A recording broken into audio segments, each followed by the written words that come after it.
I would like to thank very much Inya and Eva for allowing me to give this presentation despite all the difficulties of coronavirus situation. I'm very grateful for that. I'm a violin player and a PhD student at the Brussels University and Conservatoire.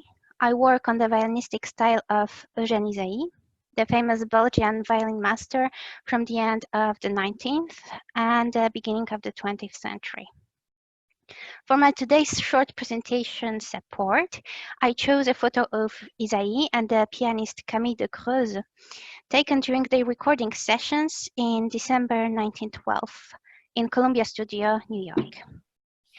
I like the way in which this photo represents the conditions of early recordings, an image of the great virtuoso used to the spontaneity of the concert, standing far away from his pianist, with his violin almost inside the huge horn.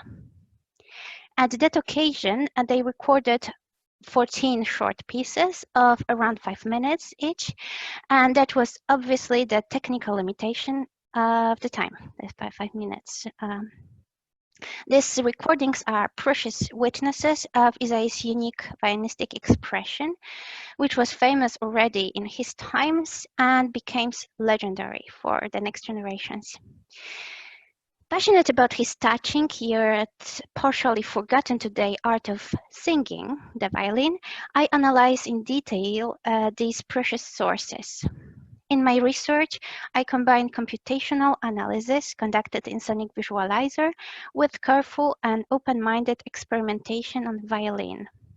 Knowing how hard it is to accept the elements that don't suit our contemporary tastes and habits, I also put the outcomes of this process in parallel with the annotated evidence, working on the scores from Ysaÿe's library held in Belgian institutions. I work on the numerous aspects of Ysaÿe's playing, for example, his rubato, his bow expression, but currently I focus mainly on the portamento, defined as an expressive slide between two notes. I collect from his recordings numerous cases of portamento, trying to better understand the specificity of each of them and experience them on the violin.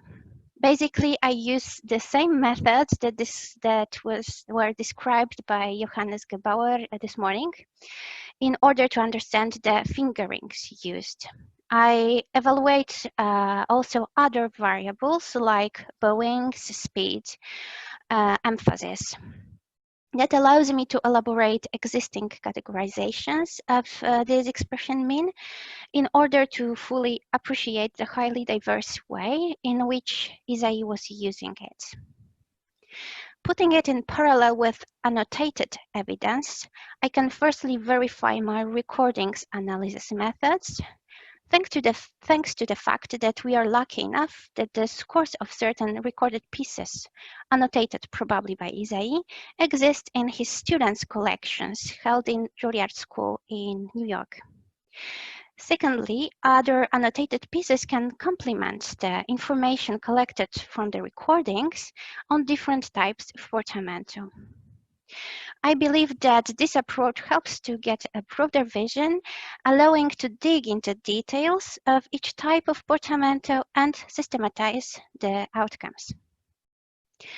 This work contributes to the field of historical performance practice and allows me to discover multiple types of expressive sliding that I wouldn't even imagine.